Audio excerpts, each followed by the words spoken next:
Right now at noon, a Newton County official pushes back against a state-recommended increase in property assessment rates. Our showers, thunderstorms winding down a bit, but more expected later. We'll have a look at your forecast coming up. Plus, the Senate approves billions of dollars of spending cuts to foreign aid in public broadcasting. The 4 states' most watched news starts now.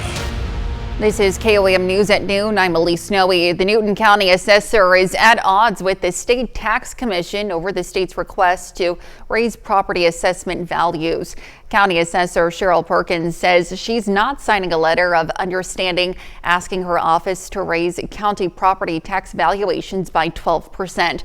That's the percentage requested by the commission for the county to become compliant with state law, which says assessments have to be within 90 to 110% of market value. Newton County is currently at 77%. The cost of living is going up, our utilities are going up, our insurances are going up, and we just can't afford another huge increase. I refuse to do it either way. I would not do it even if I had time to put a 12% on somebody overnight or in one tax year. I won't do it. Now, last month, the State Tax Commission voted to withhold 2026 assessment maintenance funds from Newton County, more than $108,000. KOAM has reached out to the Missouri State Tax Commission for comment. We have not yet heard back at this time. Let's head over now to Chris Warner for a look at the forecast. Yeah, we're starting to look outside downtown Pittsburgh. Got some wet roadways out there. Still have some showers up around the Crawford County area and cloudy skies, which is keeping temperatures down for the time being. MoDOT camera 20th and Rangeline in Joplin, though. You can see it's a little brighter. Yeah, there's clouds. Most clouds are beginning to thin progressively across the area. And the Skywatch Storm Tracker, some heavier rain off to our west. We've got light showers otherwise through the area, and we'll see eventually all of this activity winding down. It's going to be new activity that develops off to our west that will eventually give us additional storm chances overnight tonight and actually even later this afternoon as well. Still have that level 1 out of 5 risk for the potential, at least, for some damaging wind gusts with some of those stronger storms as well. Yesterday, an above average day, started at 76, should be at 70, made it to 94 and should be at 90. Right now, temperatures where the cloud cover, the rain has been lower in the 70s right now. Then you head a little further south, Bella Vista, Jay, Cassville, Anderson, upper 70s, low 80s. So as mentioned, those heat index values here already starting to climb into the upper 80s in some cases. We will start to heat up as these clouds thin a little bit and eventually make the upper 80s with those heat index values still potentially reaching 100. Isolated storms again through the afternoon and evening, and we'll get another round of scattered storms overnight tonight, back down to the mid 70s by 11. We're going to break down our rain chances over the next 24 hours for you and take a look at the very hot weekend we have ahead of us here in just a few more minutes. Elise? All right, Chris, thanks. So this morning, storms caused some trouble for drivers in Independence, Kansas. Now, the city is reporting high water in some areas, including the 300 block of Southwald, 800 block of North Pennsylvania, and intersections at Sycamore and 14th, Cottonwood and 11th, and Taylor and 10th. Street crews are posting flood warning signs on impacted roads. Officials are urging drivers to be cautious and reminding them turn around, don't drown. Heavy rains also impacted areas in the Kansas City metro. This morning in a neighborhood in Shawnee, Kansas, it was hit with flash flooding. The National Weather Service issued a flash flood warning for the area, saying that the nearby Kansas City, Missouri had already picked up more than 2 inches of rain for the day. And boots hit the ground in Joplin as experts and volunteers at Wildcat Glades began pulling up 2 invasive plants, the Serratia and winter creeper. Missouri Governor Mike Kehoe signed a new bill Monday to combat the proliferation of 6 non-invasive plants in the Show Me State. Local experts say it's a much-needed service to protect the native landscape. Well, a high-speed chase through Pittsburgh ends with a crash and an arrest after a domestic disturbance call early yesterday morning. Kedrick Williams has been charged with multiple felony and misdemeanor charges following a pursuit in Pittsburgh. Police responded to a report near the intersection of East 7th and North Elm where Williams allegedly fled in a silver Nissan Sentra. The pursuit took officers east to Joplin Street and then headed south, covering several blocks before ending at the National Mini Storage Facility. There, Williams crashed into a fence and a storage building. After a brief struggle, officers took him into custody. Paramedics treated Williams before transporting him to the hospital. A search of the vehicle uncovered cocaine and other illegal drugs. Investigators learned Williams had battered and threatened 2 women prior to the chase. Williams is being held without bond in the Crawford County Jail.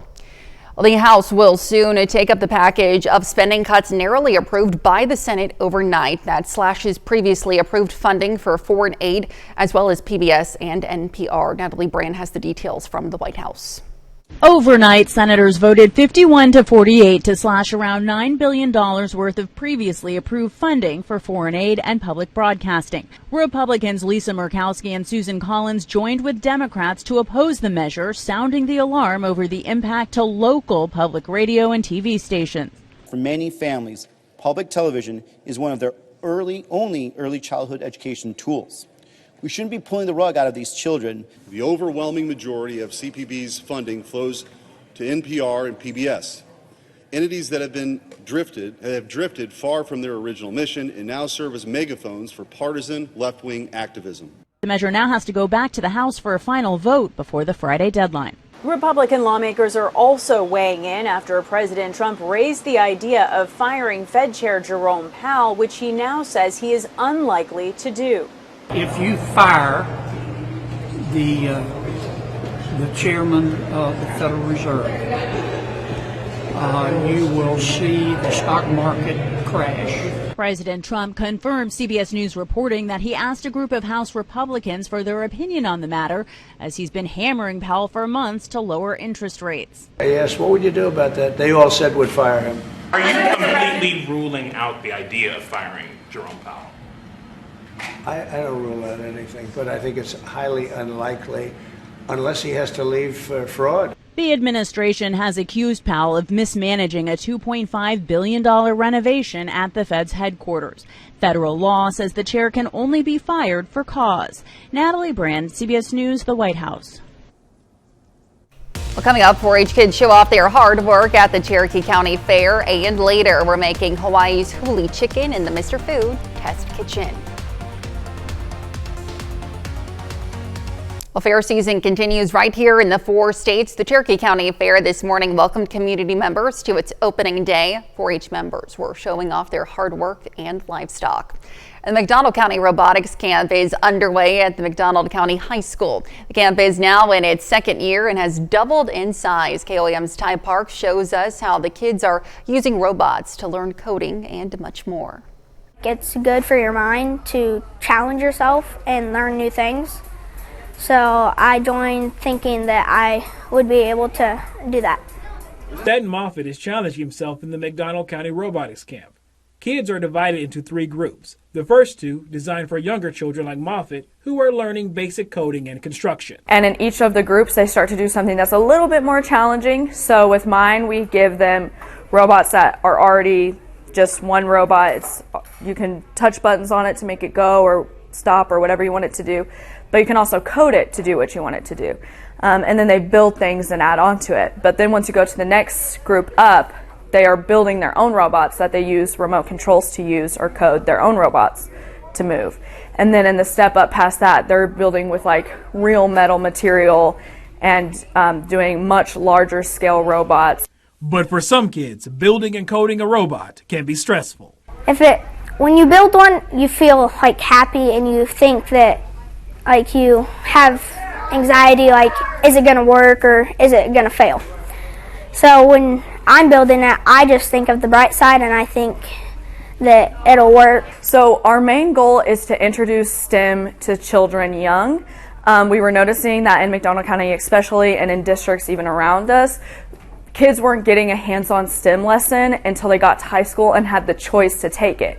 The camp is more than just lines of 1s and 0s. A lot of people might like it because you get to build stuff. It's really fun here, and all the teachers are really nice, and I like it. I think kids will have a lot of fun, even adults, because this is a very fun thing for any age because you just get to build and like you can build a lot of stuff and there's no really limit to what you can build. and I think a lot of people enjoy that. And for kids like Moffett who enjoy the opportunity to grow and learn through STEM. In McDonald County, Ty Parks, KOAM News. You can check out the student-made robots at the McDonald County Fair, which starts today. And still to come on KOAM News at noon, Mr. Food.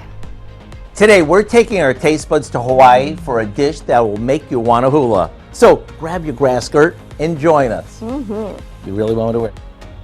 And our first round of shower storms out of the area, more on the way, and we're going to really heat up. The latest when we come back.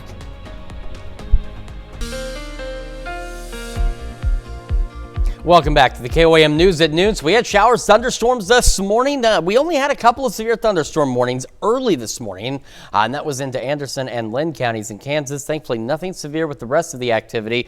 We have had some heavy rain out there. Live look downtown Pittsburgh. Still got the clouds, and that's kept us cool, but we are not quite to peak heating of the day yet. And in some locations, the clouds are beginning to thin a bit, and we're starting to see a little more sunshine. Shades, we're going to do a little more warming. Skywatch Storm Tracker, light showers back through southwest Missouri into Crawford County, stretching back through southeast Kansas. Some heavier showers into Chautauqua County and points south. This activity, this is what it all looked like, but take a look where the clouds are thinning across parts of northeastern Oklahoma, starting to stretch into southwest Missouri as this shower activity begins to come to a close. Now, eventually, we're looking at additional development roughly right in this zone here that will start pushing through later this afternoon into the evening, and then more storms possible overnight into the first part of our Friday. Some of those could still be strong, low-grade severe with some gusty winds, and this is kind of following where the next round's expected, right on the Kansas-Oklahoma line as it pushes east across the area. Nothing widespread, nothing significant at this point, but just some additional thunderstorm chances out there. So a few isolated scattered storms. By 4 or 5 o'clock, we should start seeing more scattered storm development. And again, some of these could be strong to low-grade severe, but the overall expectation is that most of these should behave pretty well. By 10, still scattered showers, thunderstorms, and we get the next round still on track for about 1, 2 o'clock in the morning through northeast Oklahoma, parts of southeast Kansas, rolling off to the east-northeast. And by tomorrow morning, about 4 or 5, it enters into the Joplin area, Lamar, Carthage, starts to weaken a bit, and then fizzles on out, but does leave a few stray showers back behind.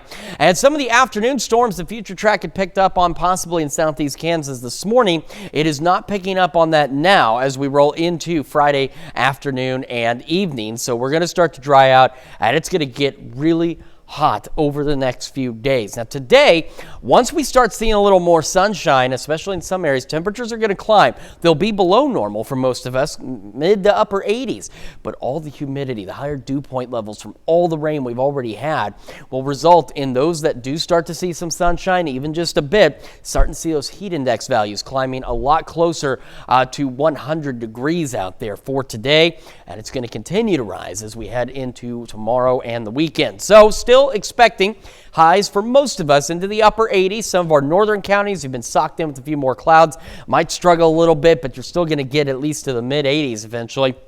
Southwest winds 5 to 10, scattered storms out there. Scattered storms overnight. Temperatures, thanks to the cloud cover, don't fall much. In fact, once the sun sets, they begin to level out into the low to mid 70s. South breeze around 5 to 10, so that keeps us above normal. Tomorrow, we've got the thunderstorms first half of the day. They'll be isolated to scattered at best. And then as we roll into the afternoon, the sky's clear, the sunshine comes out, and here comes those temperatures climbing right back up, low to mid 90s. Hot and muggy is going to be an understatement as we're going to start to see heat index values climbing into the 100 to 105 degree range, and that will remain the case into the upcoming weekend. We're expecting sunny skies out there, but mid 90s as we roll through this weekend. So if you are doing anything outdoors, make sure you're staying hydrated, taking precautions, staying inside where you can. Pop-up storm chances return for Monday and Tuesday, and as we roll through the rest of next week, the data still suggests, as you can see, by next Friday, we could start getting close to highs into the upper 90s, and of course some of our southern and western counties where it gets a little warmer, highs could start approaching 100. So we definitely want to make sure we're ready for summer because it's definitely on its way, and it's going to hit us pretty hard here with those temperatures soon. It certainly feels like it, and that mugginess for the past few days. Yeah, it's just, oh man, it's July for sure now. Absolutely. All right, Chris, thanks. Well, stick around. We're making Hawaii's huli chicken in the Mr. Food Test Kitchen. We'll be right back. Well, today's Mr. Food recipe is a delicious summertime recipe that brings the flavors of the Pacific Islands right to your kitchen. Howard is making Hawaii's huli chicken in the Mr. Food test kitchen. Since many of us will find ourselves traveling this summer, I thought I'd share one of my favorite things to do when visiting a new place. It's eating like a local. You know, going to places that aren't necessarily fancy, but have the best local fare. In fact, this past year, we actually assembled our favorite recipes from across the country in a new cookbook. It's called the Ultimate Recipes Across America Cookbook. And today, I want to share a chicken recipe with you that's from Hawaii, which is perfect for this time of year.